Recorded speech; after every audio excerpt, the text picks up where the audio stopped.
ओम अज्ञानतिमिरान्धस्य ज्ञानञ्जनशलाकया चक्षुरुन्मिलितं येन तस्मै श्रीगुरुवे नमः। श्रीचैतन्यमनोभीष्टं स्थापितं येन भूतले स्वयं रूपकदा मह्यं ददाति स्वपदान्तिकं। वन्देऽहं श्रीगुरुः श्रीयुतपदकमलं श्रीगुरून् वैष्णवाचं श्रीरूपं साग्रजातं सगणरघुनाथान्वितं तं सजीवं साद्वैतं सावधूतं परिजनसहितं कृष्णचैतन्यदेवं श्रीराधाकृष्णपादान् स्वागणललिता श्रीविशाखान्विताश्च नित्यानंदम नमस्तुभ्यं प्रेमानंदप्रदायिते कलौ कल्मषस्य नाशाय जानवीपतये नमः। नमो महावदन्याय कृष्णप्रियं प्रदायिते कृष्णाय कृष्णचैतन्यो नामने गौरद्विष नमः। पंचतत्त्वात्मकं कृष्णं भक्तरूपस्वरूपकं भक्तावतारं भक्ताख्यं नमामि भक्तिशक्तिकम्। आजानुलम्बितभुजो कनकावदातो संकीर्तने कपितरो कमलायदाक्षो विश्वम्भरो द्विवरो युगधर्मपालो वन्दे जगत्प्रियकरो करुणावतारो। नमस्त्रैकाल सत्याय जगन्नाथाय सुताय च सवृत्याय सपुत्राय सकलत्राय ते नमः। अवतीर्णो साकरुण्यो परिचिन्नो सदीश्वर श्रीकृष्ण चैतन्य नित्यानंदो द्वैभ्रातरं भजे। पंचतत्वात्मकं कृष्णं भक्तरूपस्वरूपकं भक्तावतारं भक्ताख्यं नमामि भक्तिशक्तिकं। जय श्री कृष्ण चैतन्य प्रभु नित्यानंद श्री अद्वैत गदाधर श्रीवासादि श्री गौर भक्तवृंद। हरे कृष्णा कृष्ण कृष्ण हरे हरे, हरे राम राम राम हरे हरे। तो हम लोग कथा सुन रहे थे कि अद्वैताचार्य की हुंकार भरी पुकार से जब चैतन्य महाप्रभु प्रकटित हो जाते हैं, ठीक है ना, तो श्रीवास आंगन में संकीर्तन यज्ञ शुरू होता है। महाप्रभु अपने बाल लीलाओं को समाप्त कर चुके हैं और लगभग अब प्रौगंड अवस्था को प्राप्त हो चुके हैं, और महाप्रभु अब हरि नाम दीक्षा भी ले चुके हैं अपने गुरु ईश्वरपुरी पाद से गया में जाकर, और दीक्षा लेकर अब वो वापस आ गए हैं मायापुर में, नवद्वीप में। इधर नित्यानंद प्रभु भी तीर्थ स्थलों का भ्रमण करके मायापुर में पधार चुके हैं, और अद्वैताचार्य भी मायापुर आ गए हैं, और श्रीवास आंगन में संकीर्तन शुरू होता है। और उसी समय विश्वरूप का संन्यास हो जाता है। विश्वरूप जो चैतन्य महाप्रभु के बड़े भाई हैं, वो भी संन्यास ग्रहण कर लेते हैं। तो ये संन्यास ग्रहण कर लेते हैं तो सची माता को ये लगता है कि रोज जाकर ये आचार्य गोसाई का संग प्राप्त करता था, और इस कारण से हमारा बेटा जो है सन्यासी हो गया है। क्योंकि अद्वैताचार्य के पास जाकर वो शिक्षा ग्रहण करते थे। अद्वैताचार्य उनको गीता भागवतम का अध्ययन कराते थे। तो सची माता को अद्वैताचार्य से थोड़ा सा ईर्ष्या होने लगा कि इसने हमारे पुत्र को बहकाकर और संन्यास दिला दिया है। इस कारण से वो बड़ी दुखी रहा करती थी, और उनके प्रति थोड़ा सा आपराधिक नेचर हो गया था उनका।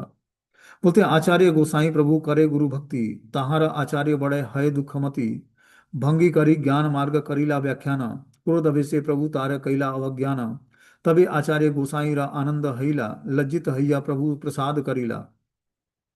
पूर्वे महाप्रभु मोरे करे न सम्मान, दुख पाई मने अमी, कैलु अनुमान, मुक्ति श्रेष्ठ करी केनु वशिष्ठ व्याख्यान, क्रुद्ध हैया प्रभु मोरे कैला अपमान। सभी जीवों के प्रति दयाचित्त रहने वाले अद्वैताचार्य के प्रति सची माता के कटाक्ष को भी महाप्रभु ने क्षमा न करने की लीला का प्रदर्शन करके सभी को वैष्णव अपराध से सावधान किया।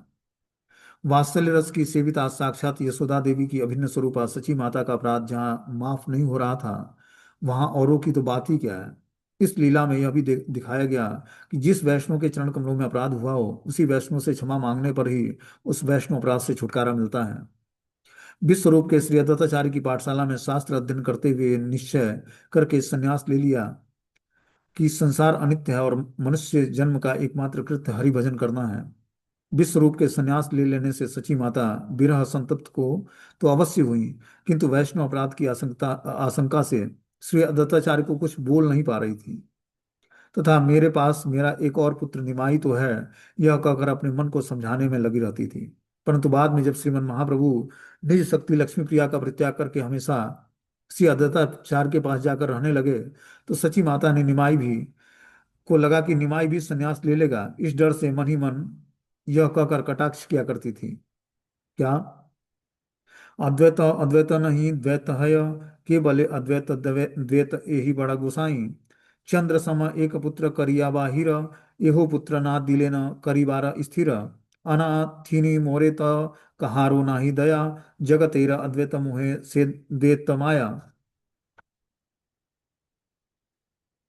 सची माता कहती कि कौन कहता है कि यह अद्वैत है। ये गोसाई तो बड़ा ही भावकारी अद्वैत है। इसने चंद्रमा के समान मेरे पुत्र को घर से निकाल दिया, और एक दूसरे को भी टिकने नहीं देता। मुझ अनाथिन पर किसी को भी दया नहीं आती। ये भले ही सारे जगत वासियों के लिए अद्वैत हो, परंतु मेरे मेरे लिए तो ये द्वैत माया ही है। सची माता ने श्री अद्वैताचार्य के प्रति मन ही मन जो कटाक्ष किया उसे कोई नहीं जान पाया, लेकिन सर अंतर्यामी श्री गौर हरि सब कुछ समझ गए। श्रीवास आंगन में जिस समय महाप्रभु के सात प्रहर तथा अपना भगवत स्वरूप प्रकाशित करके वे बिना कुछ लुका छिपी के दर्शन देकर सभी भक्तों को कृतार्थ किया, उसी समय श्रीवास ने महाप्रभु से प्रार्थना की कि वे अपना यह अपूर्व ऐश्वर्य स्वरूप श्री सची माता को भी दिखाएं। महाप्रभु ने कहा, माता का श्री अद्वैताचार्य के चरणों में अपराध है, इसलिए उन्हें मैं यह स्वरूप नहीं दिखाऊंगा। भक्तों से सारी बात जानकर साथ साथ सची माता ने श्री अद्वैताचार्य से क्षमा प्रार्थना की। परमेश्वर श्री गौर सुंदर को जिन्होंने गर्भ में धारण किया, उस सची माता के अपराध की बात सुनकर अद्वैताचार्य सची माता का गुणगान करते करते ब्रह्म ज्ञान शून्य हो गया। तभी माता सची माता ने अद्वैताचार्य की चरण धूलि अपने मस्तक पर धारण कर दिया। ऐसा होने पर श्री गौर सुंदर प्रसन्न हो गए और उन्होंने सची माता को अपने ऐश्वर्य रूप का दर्शन कराया। यहाँ पर एक और शिक्षणीय विषय है कि वह ये वैष्णव के अंदर कभी भी अभिमान नहीं होता। स्वयं भगवान श्री गौर हरि को गर्भ में धारण करके भी सची माता को कोई अभिमान न था। निज कृत्य अपराध की बात सुनने के साथ साथ उन्होंने बिना किसी हिचक के अद्वैताचार्य के पास जाकर क्षमा याचना की। श्रीवास भवन में तथा भागीरथी के किनारे हुए नगर संकीर्तन के समय अद्वैताचार्य महाप्रभु के संगी हुए थे। कृष्ण राम मुकुंद मुरारी बनमाली, सबे मिली गाय हैया महाकौतूहली, नित्यानंद गदाधर धरिया बेणाय, आनंद अद्वैत सिंह चारि दिके धाय, भागीरथी तीरे प्रभु नृत्य करी आय, आगे पीछे हरि बलि सर्वलोक गाय, आचार्य गोसाई आगे जनकत लैया, नृत्य करी चले लेना परमानंद हैया। कटवा में केशव भारती से संन्यास लेने के बाद जब महाप्रभु श्री कृष्ण प्रेम में विवल होकर वृंदावन की ओर धावित हुए तो श्रीमन नित्यानंद प्रभु ने महाप्रभु को वह अपूर्व संन्यास मूर्ति नवद्वीप वासी भक्तों को दिखाने के लिए बहुत चतुराई के साथ बालकों के माध्यम से उन्हें वृंदावन की बजाय शांतिपुर की ओर ले गए। यमुना के भ्रम से गंगा का दर्शन करके महाप्रभु जी उल्लसित हो उठे। इस खबर को सुनकर नित्यानंद के माध्यम से महाप्रभु गंगा के किनारे आ गए। तुरंत अद्वैताचार्य वस्त्र आदि लेकर नाव में के द्वारा वहां पहुंच गए। अद्वैताचार्य को देखकर महाप्रभु भी आश्चर्यचकित होकर कहने लगे कि वे वृंदावन में हैं, तुम्हें कैसे मालूम हुआ? आप जहाँ हैं वही वृंदावन है तथा गंगा का ही पश्चिमी प्रभाव यमुना है। अद्वैताचार्य की इस प्रकार की उक्तियों से महाप्रभु समझ गए कि उन्हें शांतिपुर के पश्चिमी भाग में गंगा के दूसरी ओर लाया गया है। महाप्रभु को स्नान कराकर उन्हें पहनाने के लिए वस्त्र आदि देकर अद्वैताचार्य उन्हें अपने घर शांतिपुर ले आए।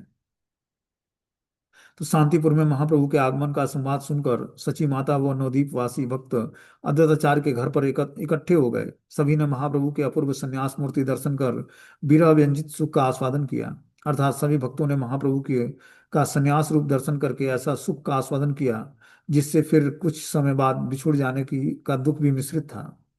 श्री अद्वैत शक्ति श्री श्री सीता ठाकुरानी ने महाप्रभु और नित्यानंद प्रभु को 32 गुच्छे वाले केले के पेड़ में लगने वाले केले के पत्तों से अन्न और व्यंजन आदि परोस कर दिया। सीता ठाकुरानी द्वारा परोसा अन्न व्यंजन आदि के दोनों ने ग्रहण किया और भोजन करते समय नित्यानंद प्रभु का अद्वैताचार्य से बहुत मजाक हुआ। यह प्रसंग श्री चैतन्य चैतामृत के मध्य लीला के तृतीय परिच्छेद में विस्तृत भाव से वर्णित है। पुत्र विरह दुख को हटाने के लिए महाप्रभु ने माता सची के द्वारा पकाई गई रसोई का भी भोजन किया। सब भक्तों को एकत्रित हो जाने तथा महोत्सव के कारण शांतिपुर स्थित अद्वैत भवन वैकुंठपुरी में बदल गया। शांतिपुर में भक्तों से विदाई लेते समय श्रीमद महाप्रभु ने सची माता को प्रबोधन देने के लिए उनकी इच्छा अनुसार नीलांचल में रहने के लिए यात्रा प्रारंभ की और अद्वैताचार्य एवं नवदीप वासी भक्त लोग महाप्रभु के आदर्शन से विरह संतप्त हो उठे। तो महाप्रभु जब संन्यास ले लिया तो अपनी माता सची देवी से आज्ञा लेकर वो नवदीप में नीलांचल की ओर यात्रा प्रारंभ किया कि मैं अब शांतिपुर छोड़कर और मैं नवदीप में ही नीलांचल में ही वास करूंगा, जगन्नाथपुरी में। इस प्रकार सारे नवदीप वासी जो है महाप्रभु के वियोग में संतप्त हो उठते हैं।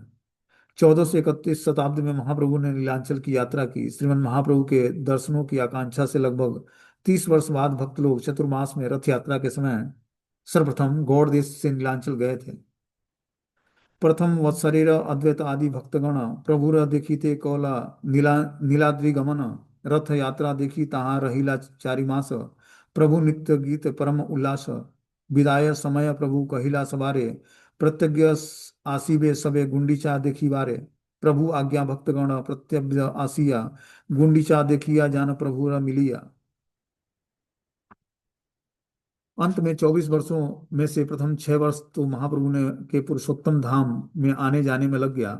बाकी 18 वर्ष वे एकांत भाव से पुरुषोत्तम धाम पुरी में ही रहे। प्रथम 6 वर्षों के आवागमन काल में जब भक्त लोग को ये संवाद मिला कि इस वर्ष रथ यात्रा के समय महाप्रभु पुरुषोत्तम धाम में ही हैं, तो वे उनसे मिलने के लिए गौड़ देश में आ जाते। अंत के 18 वर्ष महाप्रभु एकांत भाव से नीलांचल में रहे, इसलिए प्रतिवर्ष ही भक्त लोग पुरी आते और 4 महीने वहीं ठहरते।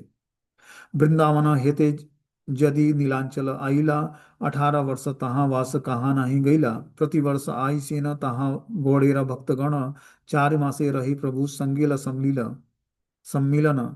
अद्वैत नित्यानंद मुकुंद श्रीवास, विद्यानिधि वासुदेव मुरारी जतदास।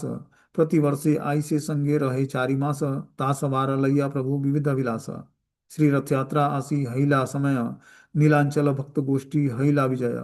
ईश्वर आज्ञा प्रति वत्सरे वत्सरे, सबे आई सेना रथ यात्रा देखी वारे। आचार्य गोसाई अग्र करी भक्तगण, सबे नीलांचल प्रति करीला गमन।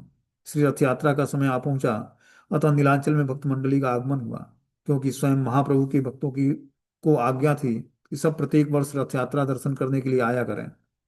इसलिए आचार्य गोसाई को आगे करके वे सब भक्तों ने नीलांचल की ओर प्रस्थान किया। श्री अद्वैताचार्य प्रतिवर्ष चतुर्मास काल में भक्तों के साथ नीलांचल आकर श्री नरेंद्र सरोवर में जल के लिए लीला में, गुंडीचा मंदिर में के मार्जन की सेवा में तथा जगन्नाथ देव के रथ यात्रा उत्सव में श्रीमद् महाप्रभु के साथ रहते थे। श्री अद्वैताचार्य के साथ उनके सारग्राही पुत्रों में से श्रेष्ठ गौरगत प्राण श्री अच्युतानंद भी होते थे। ऐसे ऐसा कि रथ यात्रा रथ के आगे कीर्तन कर रहे 7 संप्रदायों में से छठे संप्रदाय को उस संप्रदाय के प्रधान अच्युतानंद की उपस्थिति में जाना जाता था। रथ के आगे प्रथम संप्रदाय के नर्तक होते अद्वैताचार्य और मूल कीर्तनिया स्वरूप दामोदर।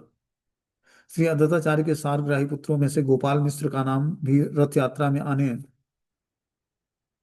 वालों में उल्लिखित था। तीसरे वर्ष गौड़ देश से जो भक्त लोग आए, उनके साथ महाप्रभु की सेवा के लिए द्रव्य आदि लेकर अद्वैताचार्य की पत्नी भी आई थी।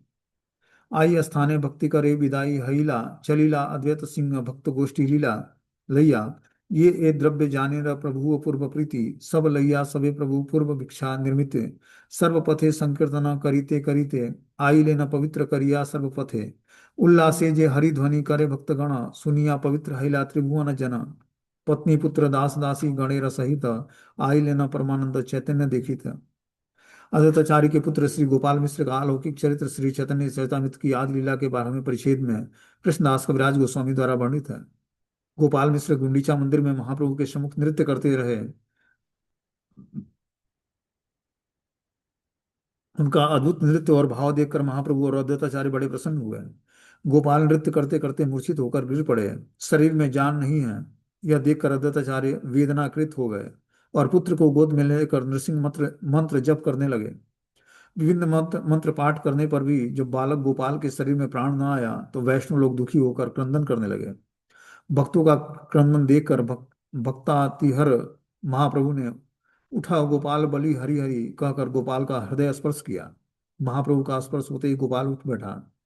गोपाल को जीवित देखकर सभी भक्त हरि हरि ध्वन के द्वारा आनंद प्रदर्शित करने लगे। श्री अद्वैताचार्य के किंकर श्री कमलाकांत विश्वास द्वारा आचार्य को ईश्वर रूप में स्थापन करके उनके लिए राज प्रताप रुद्र से धन मांगने पर महाप्रभु ने उन्हें बहुत डांटा। डांट खाने के बाद वह बहुत दुखी हुए। उसे दुखी देखकर अद्वैताचार्य ने उन्हें समझाया कि महाप्रभु से दंड का मिलना बड़े सौभाग्य की बात है। श्रील भक्ति विनोद ठाकुर ने चैतन्य चैतामृत की आदि लीला के 12वें परिच्छेद में वर्णित इस प्रसंग के अमृत प्रवाह भाष्य में इस प्रकार लिखा है कि कमलाकांत ने अद्वैताचार्य को ईश्वर के रूप में स्थापन करते हुए राजा से धन मांगा। इस प्रकार के कार्य से महाप्रभु बहुत असंतुष्ट हुए। यद्यपि आचार्य ईश्वर हैं, परंतु ईश्वर होने पर भी जगत शिक्षक रूप में उनकी मानव लीला ही प्रसिद्ध है। ऋणग्रस्त होकर राजा से धन मांगना आचार्य आदि के लिए शर्म की बात है। धन की लालसा करना तो पहले ही सर्वतो भाव से त्यजनीय है, फिर उसमें किसी भी विदेशी राजा से उधार उतारने के लिए धन मांगना और भी गलत है। ऐसा करने से धर्म की हानि होती है। राजा स्वभावतः विषयी व्यक्ति होता है। विषयी व्यक्ति का अन्न खाने से चित्त मलिन हो जाता है। चित्त मलिन होने से कृष्ण स्मृति का अभाव हो जाता है और कृष्ण स्मृति के अभाव से जीवन निष्फल हो जाता है। इसलिए सभी लोगों को के लिए यह निर्दिष्ट है कि विशेषतः धर्म आचार्यों के लिए विशेष रूप से निर्दिष्ट है कि नाम उपदेशक करना आचार्य का कर्तव्य है। किंतु धन लेकर जो नाम उपदेश करते हैं वे नाम उपदेष्टा पद के योग्य नहीं है, बल्कि नाम अपराधी हैं। ऐसे में तो यह विशेष रूप से निर्दिष्ट है कि आचार्य द्वारा हरि नाम के बदले रुपए लेने के लोक लज्जा होती है, और धर्म की कृत्य का भी बहुत नुकसान होता है। तो इस तरह से यहाँ पर बता रहे हैं कि जो आचार्य के पोस्ट पर है, जो आचार्य का कर्तव्य निभा रहा है, उसको धन लेकर नाम नाम का उपदेश नहीं देना चाहिए। ये उस पद के अयोग्य है कि वो जो कोई नाम का उपदेश देता है और लोगों से धन ग्रहण करता है, तो ये बहुत ही घिनौना कार्य है, निर्दिष्ट कार्य है, निषिद्ध है। इस प्रकार ये अद्वैताचार्य की कुछ लीलाएं थी जो हम इस क्लास के माध्यम से जानने का प्रयास किया हम लोगों ने। ठीक है ना? तो अद्वैताचार्य के जन्मदिन पर हमें क्या करना है? उपवास रखना है और इनसे कृपा की याचना करनी है, और अद्वैताष्टकम का पाठ। अद्वैताष्टकम का पाठ सुनेंगे। इसको बहुत सुंदर कंपाइल किया गया है। 8 श्लोकों में अद्वैताष्टकम का पाठ किया गया है। इसको हम लोग सुनेंगे अर्थ सहित। कि हुंकार गर्जन आदि अहोरात्र सद्गुणम हा कृष्ण राधिकानाथ प्रार्थनादि भावनम धूप दीप कस्तूरी च चंदनादि लेपनम सीतानाथ अद्वैत चरणार बिंद भावनम गंगावारी मनोहारी तुलसयादि मंजरी कृष्ण ज्ञान सदा ध्यान प्रेम वारी झंझरी कृपाब्धि करुणानाथ भविष्यति प्रार्थनम सीतानाथ अद्वैत चरणारविंद भावनम मुहुर्मुहुर् कृष्ण कृष्ण उच्चरेश्वर गायतम अहो अनाथ जगत्रात मम दृष्टि गोचरम द्विभुजा करुणानाथ दीयताम सुदर्शनम सीतानाथ अद्वैत चरणारविंद भावनम श्री अद्वैत प्रार्थनार्थ जगन्नाथ आलयम सची मातु गर्भजात चैतन्य करुणामयम श्री अद्वैत संग रंग कीर्तनादि विलासनम सीतानाथ अद्वैत चरणारविंद भावनम अद्वैत चरणारविंद ज्ञान ध्यान भावनम सदा अद्वैत पाद पद्म रेणु राशि धारणम देहि भक्ति जगन्नाथ रक्ष मम भाजनम सीतानाथ अद्वैत चरणारविंद भावनम सर्वदाता सीतानाथ प्राणेश्वर सद्गुणम जे जपन्ति सीतानाथ पाद पद्म केवलम दीयताम करुणानाथ भक्ति योग तक्षणम सीतानाथ अद्वैत चरणारविंद भावनम श्री चैतन्य जय अद्वैत नित्यानंद करुणामयम एकांग त्रिधा मूर्ति केशराशि सद्वरम जीवत्राण भक्ति ज्ञान हुंकरादि गर्जनम सीतानाथ अद्वैत चरणारविंद भावनम दीनहीन निंदकादि प्रेम भक्तिदायकम सर्वदाता सीतानाथ शांतिपुर नायकम राग रंग संग दोष कर्म योग मुक्षणात् मुक्षणम सीतानाथ अद्वैत चरणारविंद भाजनम। 8 अद्वैताष्टम का पाठ किया, उसका अर्थ इस प्रकार है, ये भी हम लोग सुन ले अर्थ भी। कि मैं सीतापति अद्वैताचार्य के चरणों कमलों में ध्यान लगाता हूँ, जिन्होंने गरजती आवाज में परम भगवान से दिन रात प्रार्थना की, हे कृष्ण, हे राधिका नाथ। उन्होंने शालिग्राम शिला के रूप में चंदन से लेपन, सुगंधित कस्तूरी, अगरबत्ती व दीपक से भगवान की आराधना की। उन्होंने गंगा जल में तुलसी दल व मंजरियां मिलाकर अर्पित किए। जब वे कृष्ण पर ध्यान लगाते तो प्रेम के अश्रुओं से उनके नेत्रों में निरंतर प्रवाहित होते और सदैव भगवान की महिमा का गुणगान करते। वे परम भगवान से प्रार्थना करते जो दया के सागर हैं, वे इस संसार में अवतरित हों। मैं सीतापति श्री अद्वैताचार्य के चरण कमलों पर ध्यान लगाता हूँ। बार बार वे जोर जोर से गाते कृष्ण कृष्ण और उनसे याचना करते, हे नाथ, हे ब्रह्मांड का उद्धार करने वाले जगत त्राता, हे कृपालु भगवान, कृपया करके मुझे अपना सुगम द्विभुज रूप दिखाएं। अतः मैं सीतापति श्री अद्वैताचार्य के चरण कमलों को के चिंतन में लीन हूँ। श्री अद्वैताचार्य की प्रार्थनाओं के कारण दयालु श्री चैतन्य सची माता एवं श्री जगन्नाथ मिश्र के पुत्र रूप में प्रकटित हुए। उन्होंने अद्वैताचार्य और उनके अन्य पार्षदों के संग अपनी कीर्तन लीलाएं प्रदर्शित की। मैं सीतापति श्री अद्वैताचार्य के चरण कमलों में ध्यान लगाता हूँ। श्री सीतापति श्री अद्वैताचार्य के चरण कमलों में समाधिस्थ हूँ। ये चरण मेरे अध्ययन एवं ध्यान की हृदय में सजोए रखी वस्तु है। अतः मैं सदैव उनके चरण कमलों की रज अपने शीश पर धारण करता हूँ। हे जगन्नाथ ब्रह्मांड के स्वामी, कृपया इस अयोग्य आत्मा की रक्षा कीजिए और इसे शुद्ध भक्ति प्राप्त करने की विधि का के मार्ग में प्रविष्ट कराइए। मैं सीतापति श्री अद्वैताचार्य के चरण कमलों में प्रणाम करता हूँ। वे मेरे जीवन के स्वामी हैं। उनके आशीर्वाद से सब कुछ प्राप्त किया जा सकता है। वे अत्यंत उदार स्वामी हैं। उन लोगों को एक एक ही बार में भक्ति प्रदान करते हैं जो उनके चरण कमलों का चिंतन करते हैं। मैं सीतापति श्री अद्वैताचार्य के चरण कमलों का ध्यान करता हूँ, जिनकी महान यशप्रद पुकार तथा चैतन्य महाप्रभु और अत्यंत दयालु नित्यानंद प्रभु प्रकट हुए हैं। यद्यपि वे सभी विष्णु तत्व में एक ही वर्ग में आते हैं, परंतु वे जीवन की विभिन्न अवस्थाओं से गुजरते हुए तीन व्यक्तियों के रूप में प्रकट हुए हैं। समस्त जीवों का उद्धार करने के लिए उन्होंने पवित्र नाम, भगवत नाम जोर जोर से उच्चारण करते हुए गाया है, कभी प्रेमानंद भाव में ब्रज की तरफ दहाड़ते हुए, हंसते हुए, कभी रोते हुए। इस प्रकार उन्होंने उन्हें भक्ति के विषय में दिव्य ज्ञान प्रदान किया है। वे अत्यंत पतित, बिगड़े हुए, भ्रष्ट, दुराग्रही और अन्य सभी को प्रेममयी भक्ति प्रदान करते हैं। शांतिपूर्व के संरक्षक श्री अद्वैताचार्य समस्त आशीर्वाद प्रदान करते हैं और व्यक्तियों को भौतिक आसक्तियों के बंधन, बुरी संगत, स्वार्थ हेतु किए गए कार्य, योग सिद्धि और मोक्ष प्राप्त करने के प्रयास में से मुक्त कर देते हैं। अतः मैं सीतापति श्री अद्वैताचार्य के चरण कमलों पर ध्यान लगाता हूँ। इस तरह से ये अद्वैत अष्टकम है, इसका हमें पाठ करना चाहिए महा अद्वैताचार्य के आविर्भाव तिथि पर, और इस तरह से पाठ करके उनसे कृपा की याचना करनी चाहिए। हरे कृष्णा।